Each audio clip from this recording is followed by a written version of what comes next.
Today we are going to be looking at the Teebird3 and the TL3. The Teebird3 comes in at 8402 while the TL3 comes in at 84-11. If you saw one of my last videos, I was kind of digging the TL3 a little bit on forehands, and then I came across the Teebird3 that I had at home and I was like, I should try to throw this again.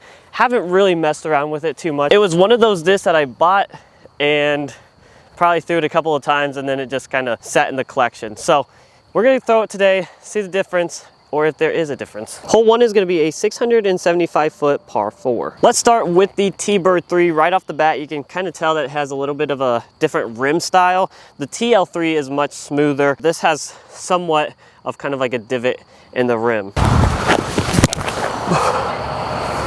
Wow, that's pretty straight. We do have a little bit of a headwind, kind of held that disc a little bit straighter than maybe it typically would, I'm not sure. That one kind of came out a little hyzer, definitely higher. What I've been liking about the TL3 is it does have that consistent fade, so you can really trust it. After my TL3 versus Passion video, I did end up throwing the TL3 in the bag. I have been throwing it mostly on forehands, but it has a nice flight to it for me. I can get it to go pretty straight and a subtle fade. Unfortunately, I just didn't get this Teebird really up in the air much, so we're kind of left with a Annie shot here.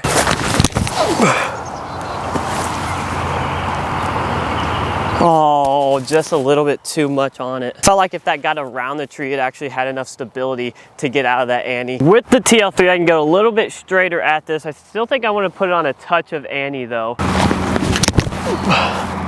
Higher, higher, go, go, go.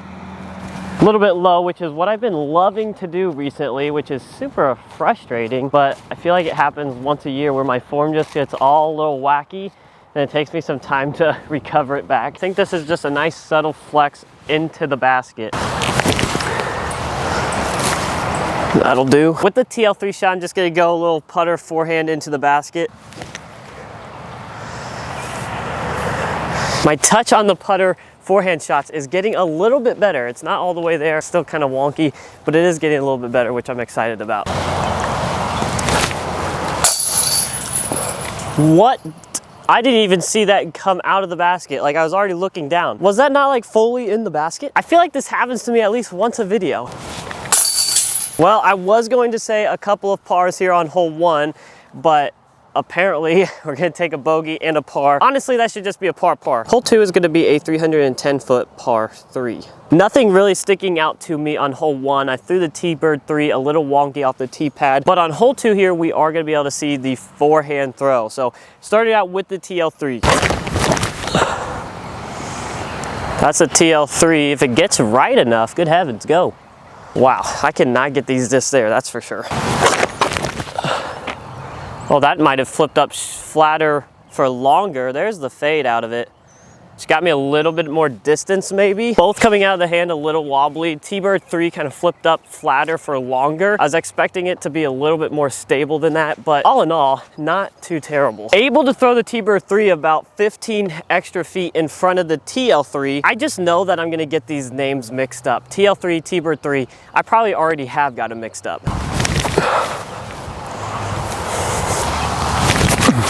Do it.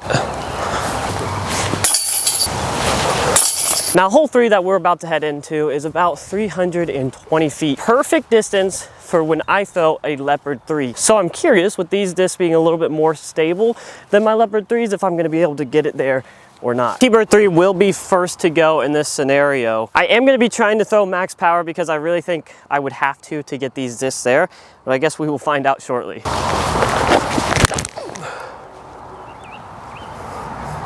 A little low again. That had to come up about 30 feet short, I would assume. A little bit wider. Nice, predictable fade. Probably came up about the same distance as the Teebird3 that time. Now, I would, of course, like to know if you guys are bagging a TL3 or a Teebird3, or if you have any experience with them. And if you do, let me know down in the comments your thoughts on both this or whichever one you have. On the T sign, this hole does say it's 330 feet. I definitely can get both of these discs here. The Teebird3 landed about pin high, just a bit to the right. I also threw it a bit lower than I threw the TL3, which is past the basket, which honestly for me is a good thing to know, because if it is maybe a little bit windier, I would take one of these discs over the Leopard 3. Leopard 3 I could kind of turn over a little bit more, gets a little knocked around in the wind. These two discs would probably do a little bit better job of keeping on the line that I put them on. Wow, come on. That was just to make up for me missing that putt over there on that spit out with the Teebird3. It's always nice hitting one of those putts during your round. Makes you feel a little bit better about yourself sometimes.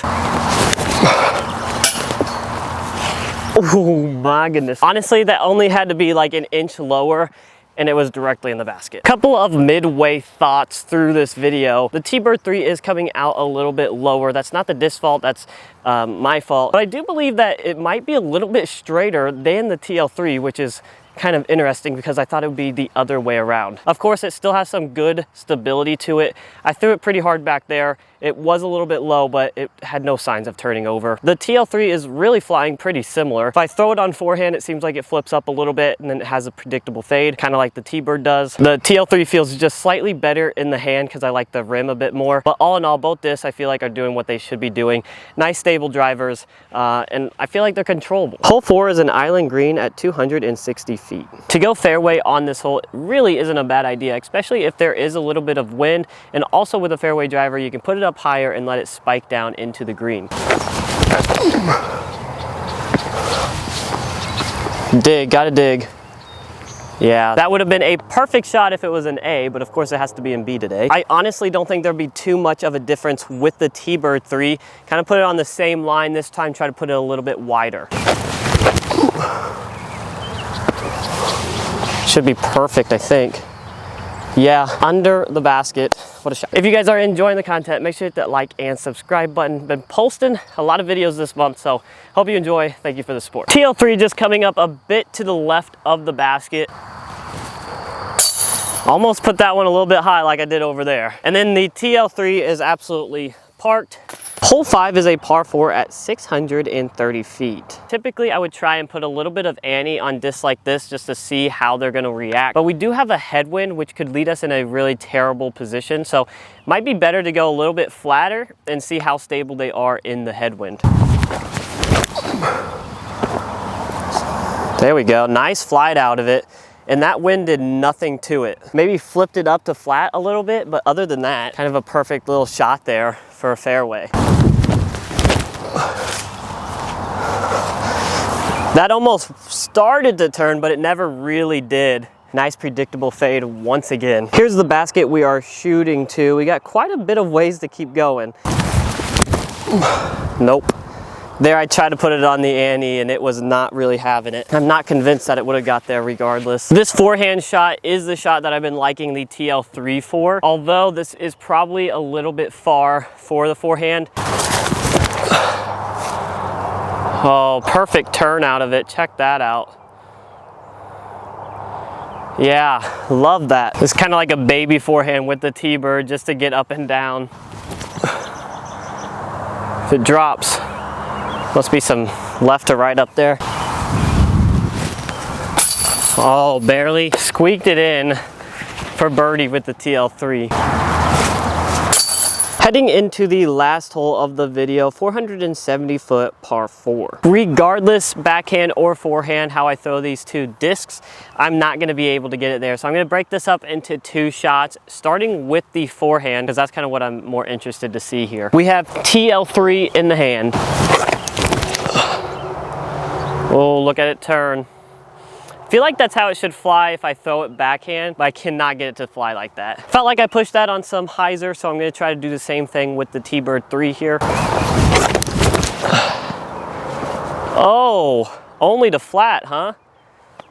Okay, there's some stability that we were looking for out of it. Kind of interesting, so still flipped up to flat, rode straight. didn't turn though like the TL3 did, which kind of resembles what I was thinking in my head or what the flight numbers would probably suggest, although I think that's the first shot that I've thrown with them that I've seen that result. Since the T-Bird did not flip at all, that's kind of what I'm left with. I think I'm going to try and spike it in there with another forehand hyzer around everything.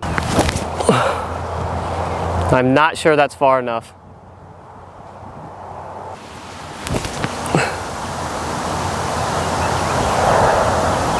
Oh my gosh, I thought we dunked it. Little long stepper for birdie with the Teebird3 to end the video. Do it. Oh. All right guys, there you have it. That is the TL3 versus the Teebird3. All in all, I wasn't seeing anything too crazy other than that last shot. You could kind of see the stability of the Teebird3, rather the TL3 turned a lot more. But throughout the rest of the video, I was kind of seeing very similar flights. Both discs are nice and stable. Seems like they can handle a little bit of wind. Overall, I just think I'm a little bit more used to the TL3, threw better shots with it today and kind of had more of an idea of where it was going. I hope you guys enjoyed the video. If you did, make sure to hit that like and subscribe button, and we will see you on the next one.